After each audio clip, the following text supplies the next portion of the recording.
E daqui a pouco você vai ver como o clima está afetando a vida dos agricultores pelo Brasil. A seca no sul e as enchentes em Minas. Perdas na soja em Mato Grosso do Sul. E no Mato Grosso, os agricultores estão animados com a safra de soja.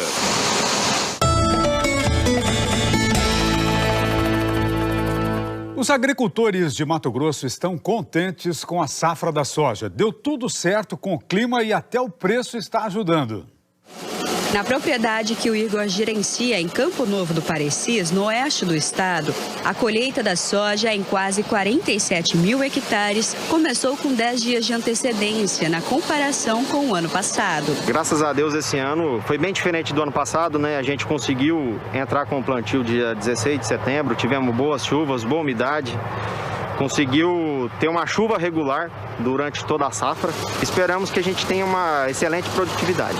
A expectativa é que o resultado seja superior ao da safra passada. A gente espera produzir mais de 62 sacos por hectare.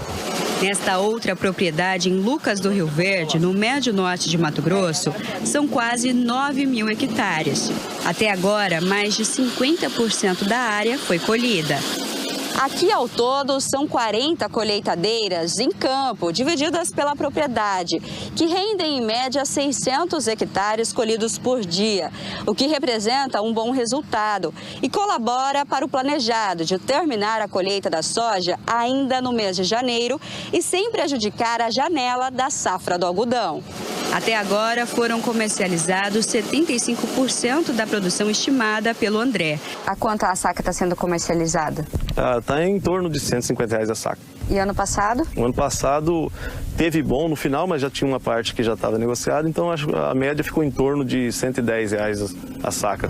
A produção deve ficar acima dos 38 milhões de toneladas no estado, aumento de quase 5%. Já no estado vizinho, Mato Grosso do Sul, a situação da soja é bem diferente. A estiagem derrubou a produção. A colheita já começou nessa fazenda que fica em Naviraí, região sudeste de Mato Grosso do Sul. Nessa safra foram plantados 15.600 hectares de soja, aumento de 14% com relação à safra passada. Mas por aqui, a produção deve ser bem menor do que em 2021. Essa área ano passado produziu 62 sacas de soja por hectare. Esse ano estamos produzindo 12 sacas de soja. As chuvas regulares no início do plantio não continuaram em dezembro, um período muito importante para o desenvolvimento das plantas e o enchimento dos grãos. Nessa fazenda em Dourados, são quase 330 hectares de soja. A lavoura minha hoje, ela tem aí um torno de 50% de perca, né? Falta de chuva, né? Agora choveu, vamos ver o que ela pode recuperar aí, né? Mas a perca já é certa, né? A estiagem prolongada deve derrubar a produção nessa safra. São esperadas em Mato Grosso do Sul pouco mais de 12 milhões e 100 mil toneladas de soja, uma queda de 8,5% com relação ao ano anterior. O governo do estado decretou situação de emergência, o que pode facilitar o acesso dos agricultores ao seguro rural. A seca também faz estragos no Rio Grande do Sul, prejudicando várias atividades rurais. Veja na reportagem da Débora Padilha. Rio Grande do Sul afora, as lavouras de milho não se desenvolveram como deveriam. As regiões norte e noroeste do estado são as mais afetadas pela falta de chuva, que começou em novembro. O milho aqui da região, aqui, praticamente todo mundo perdeu, ninguém conseguiu produzir nada. Nós temos produtores que na cultura do milho, por exemplo, perderam 90% da produção. As áreas foram liberadas para fazer silagem, né, alimentação para os animais. Porém, uma silagem em pequena quantidade, baixíssima qualidade. Depois das perdas com o milho, a maior preocupação dos agricultores gaúchos agora é com a soja, porque sem umidade no solo, o desenvolvimento das plantas está bem atrasado e algumas nem chegaram a formar os grãos. Muitas lavouras precisam ser replantadas, só que esse trabalho também depende de chuva.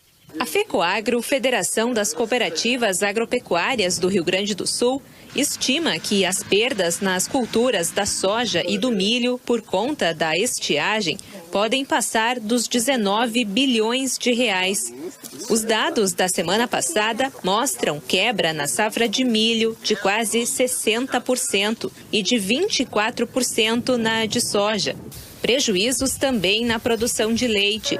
Um levantamento da Emater indica que mais de 1,5 milhão de litros estão deixando de ser captados por dia no estado.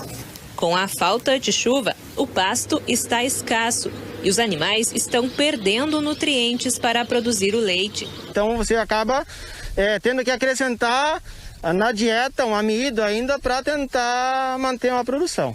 Os produtores de arroz da região central também sofrem com a estiagem, que afetou cerca de 20% da área plantada. Dos 30 mil hectares, 6 mil estão comprometidos. E os produtores estão tendo que tomar certas atitudes, como diminuindo a área, abandonando a área, ou fazendo uma irrigação intermitente para poder poupar água. Na Serra Gaúcha, a preocupação é com a produção de uvas, que murcharam e não se desenvolveram por causa da falta de umidade. A Comissão Interestadual da Uva prevê uma redução de até 40% na safra em relação à do ano passado. O senhor tem esperança que com um pouco mais de chuva a situação melhore? Sim, melhora um pouquinho, né? Não melhora total, nem pensar, mas um pouquinho ajuda. E além do Rio Grande do Sul, o Paraná também está sendo muito castigado pela seca. Veja esta e outras notícias da semana. Aqui no Paraná, a falta de chuva está provocando grandes perdas no campo. Só na soja, a estimativa é de que o estado colha quase 40% a menos que as previsões iniciais. Com a piora nas condições de outras culturas, como o feijão e o milho, os prejuízos devem passar de 24 bilhões de reais. A Conab mantém a estimativa de mais uma safra recorde de grãos no Brasil. Apesar de uma leve queda em relação ao levantamento de dezembro, por conta de problemas climáticos, a expectativa ainda é de uma colheita de mais de 284 milhões de toneladas, 12,5% a mais do que no ano passado. Destaque para a soja, que responde por quase metade desse total, e para o milho, que deve ter crescimento de quase 30% neste ciclo. 2021 não foi um ano bom para o produtor de leite. A média do valor recebido em dezembro foi de R$ 2,12, uma queda de quase 9% em um ano. Além disso, fatores climáticos fizeram os custos de produção subirem 17% em média, o que diminuiu o poder de compra dos produtores. No Maranhão, as chuvas estão causando grandes estragos. Diversos municípios estão em situação de emergência e centenas de famílias desabrigadas ou desalojadas em todo o estado. No campo, o excesso de água pode causar prejuízos na produção de soja. O estado deve colher 3.200.000 toneladas, 5% a menos que as estimativas iniciais. O Maranhão, que você acabou de ver, é um dos vários estados brasileiros que enfrentam temporais e enchentes neste começo de ano. Veja agora como está a situação de agricultores e criadores de Minas Gerais. Emerson tem um laticínio e cria gado em 3 fazendas em Patos de Minas. Com a cheia do rio Paranaíba, em uma delas o pasto ficou debaixo d'água e os animais tiveram que ser retirados às pressas. A expectativa do produtor é que a captação de leite tenha uma queda de 40%. A gente tem um impacto bem razoável e prejudicou as lavouras, que a gente ia produzir silagem para tratar do gado. A Emater está acompanhando a situação nas propriedades. A preocupação é com a falta de ração e as estradas estão intransitáveis. Temos algumas propriedades que já estão com preocupação de desabastecimento aí, que gera aí a diminuição da produção. O levantamento preliminar da Emater mostra que 127 mil produtores em 416 municípios sofreram algum dano com as chuvas. Isso representa quase 50% de todo o estado. Na produção de hortaliças, o estimado é um comprometimento de 37% da área. Na propriedade que o João trabalha, são cultivados 10 hectares. Por semana, saem daqui 600 toneladas de hortaliças. Com as intensas chuvas, a perda foi considerável. É possível ver a dificuldade da máquina em soltar a terra e as cenouras que ficaram enterradas na lama. A colheita foi muito prejudicada, porque muita lama, muito barro, o solo muito molhado, as máquinas não conseguem trabalhar direito, então foi muito difícil. O prejuízo foi grande, houve perdas aí nos plantios em torno de 30% até 50%, porque houve muita erosão, houve muita perda de plantio, sabe? A chuva também causou perdas na região centro-oeste do estado. Em Pará de Minas, essa granja de suínos foi atingida pela cheia do Rio São João, que a água invadiu a baía onde ficam os porcos. Ao menos 500 animais foram levados pela correnteza. E qual será o motivo dessas chuvas tão fortes? Para entender melhor o assunto, o repórter Pedro Málaga bateu um papo com um dos maiores especialistas em clima do Brasil.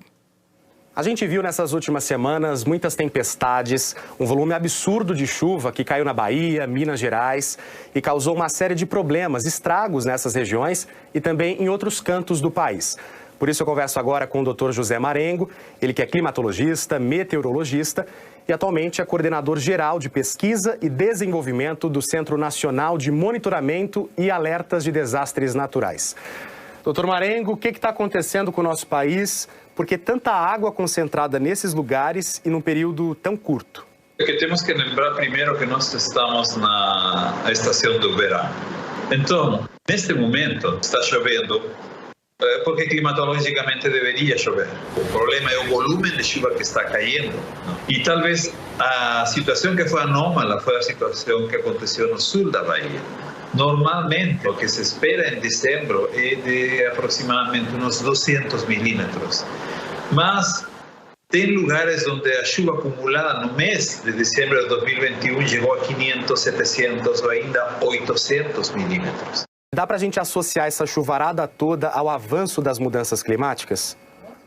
Quando nós falamos de mudanças climáticas, estamos falando basicamente do aquecimento global, que é o aumento da temperatura em todo o mundo.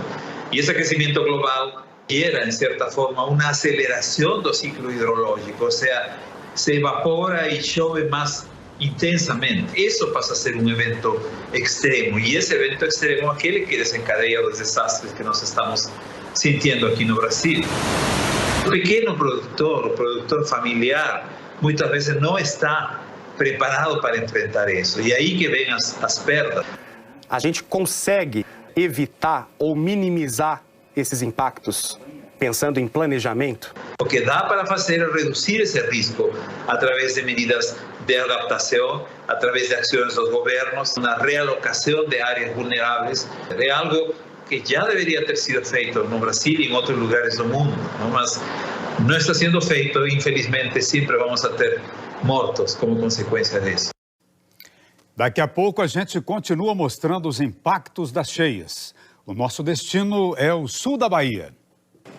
Você vai ver a situação dramática de quem vive e trabalha no campo. Fazendas inteiras embaixo d'água. E o sofrimento dos pequenos produtores que perderam quase tudo.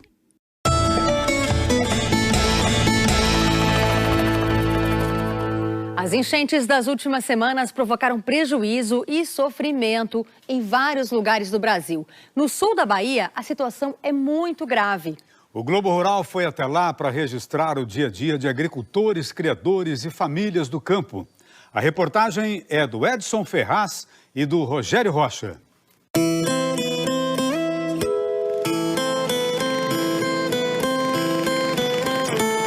Tristeza. Essa é a palavra que resume o sentimento das vítimas das chuvas na Bahia. O pequeno produtor de cacau em Canavieiras se emociona ao contar que perdeu toda a colheita. É duro, cara. O rio levou tudo. A ribeirinha também chora ao lembrar que a água quase matou todos os porcos do sítio. Quando veio a água... A senhora ficou com medo? Fiquei, mas eu enfrentei por causa dele, para me salvar eles. Para mim não deixar eles jogados sozinhos. Porque aí ia sair um pedaço de mim se eu visse eles sofrendo e eu não poder fazer nada. Também foi com lágrimas que a anciã Tupinambá mostrou a casa onde morava destruída. Eu choro porque não é fácil, as minhas coisas, tá tudo aí no meio da lama aí, é muito sofrimento, eu nem gosto de vir aqui. Essas são algumas das histórias de milhares de vítimas da enchente que atingiu principalmente o sul da Bahia no mês passado. Cerca de 30 dias depois das primeiras tempestades, mais de 40% de todos os municípios do estado foram afetados pelas chuvas. Em azul no mapa estão os quase 200 que decretaram situação de emergência. Os desabrigados somam aproximadamente 30 mil pessoas.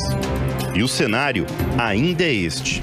Esse aqui é um exemplo do que aconteceu com muitas propriedades rurais aqui no sul da Bahia. Um sítio completamente alagado, desde a porteira de entrada até a sede. Logo aqui na entrada da propriedade, um bezerro morto. Provavelmente morreu afogado com a enchente. Caminhamos com dificuldade. A água quase chega na cintura. Vai com muito cuidado, pisando aos poucos, para não cair em nenhum buraco.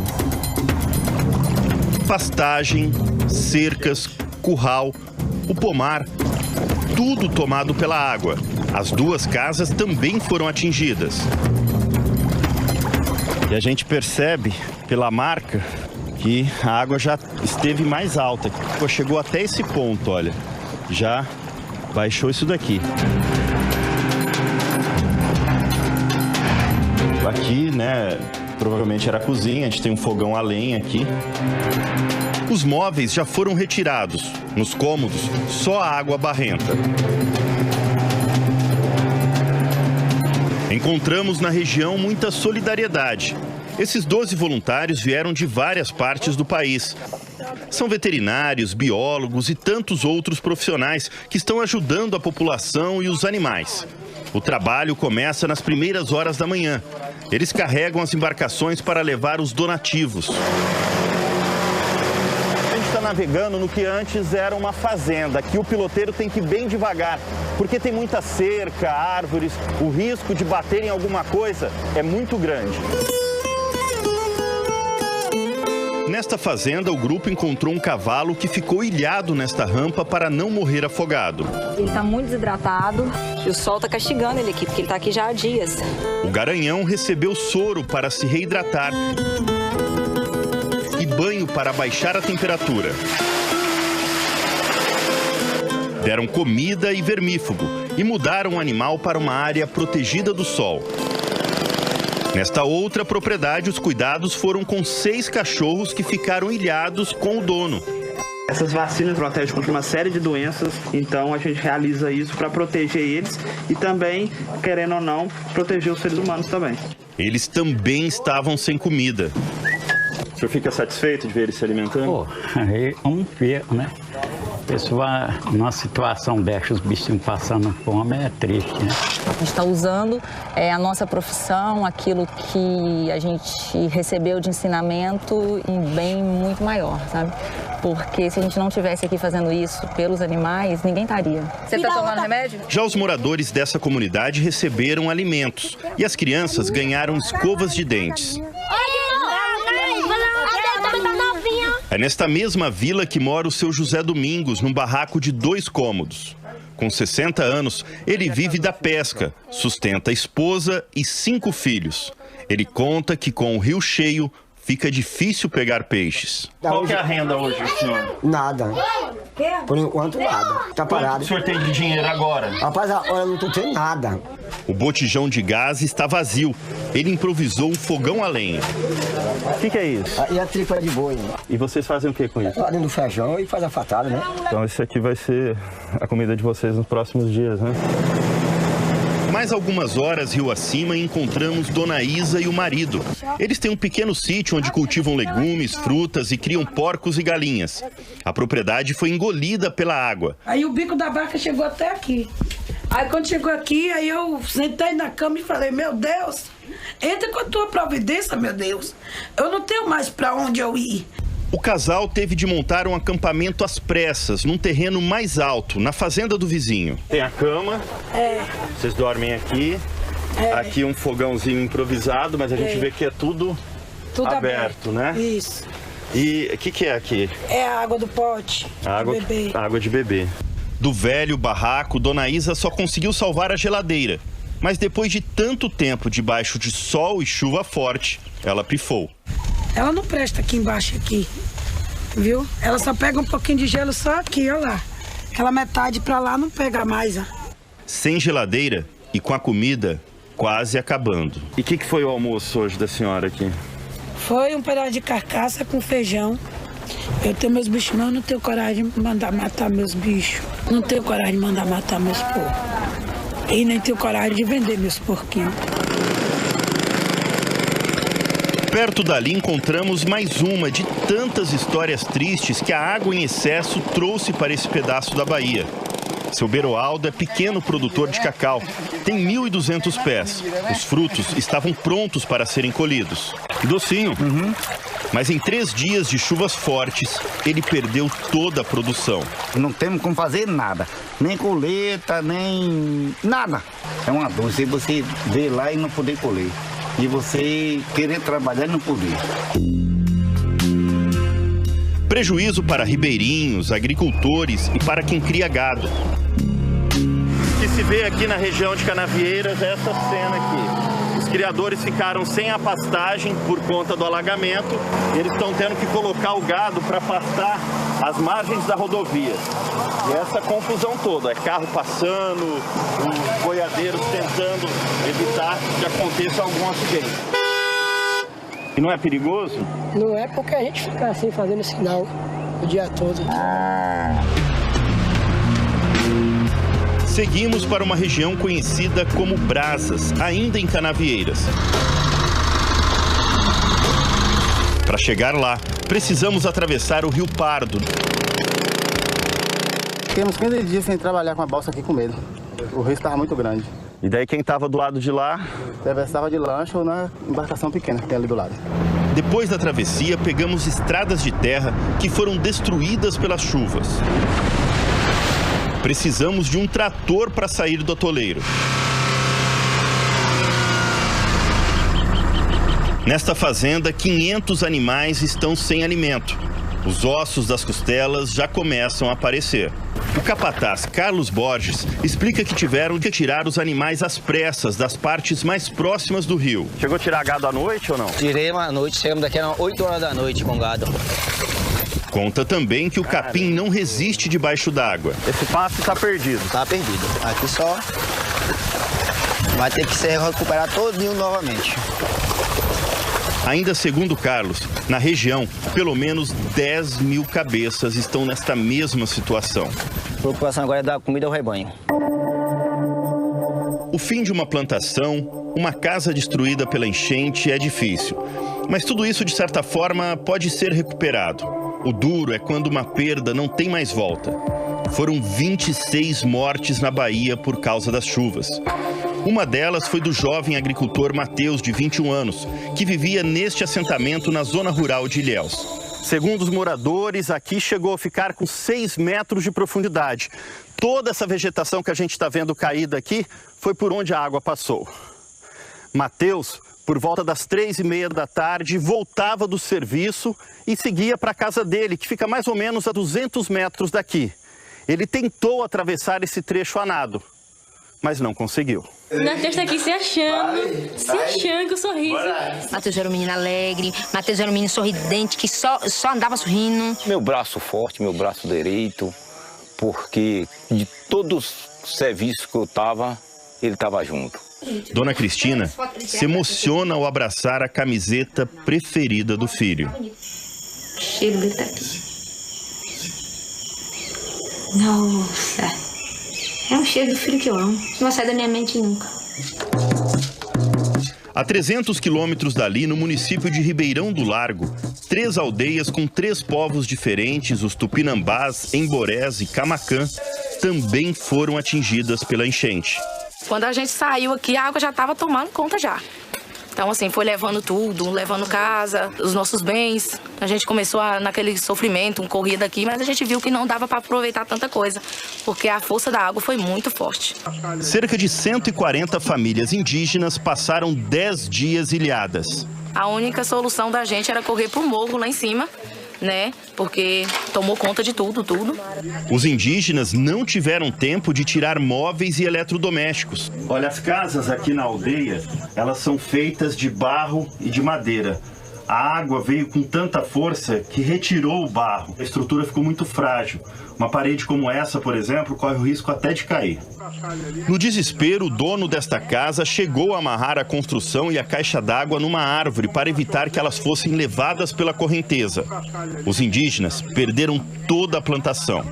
Levou muita roça de mandioca, muita roça de milho. A perca foi muito grande mesmo. A prioridade aqui no momento é a reconstrução de todas essas rocas que foram feitas para que esse povo tenha uma vida digna como ser humano. Uma crença indígena antiga diz que quando se é atingido por um grande problema, dor ou aflição, os guerreiros precisam se unir e cantar bem alto para expulsar o que eles chamam de má sorte. A ideia é mostrar força e esperança. Esperança de que dias melhores virão.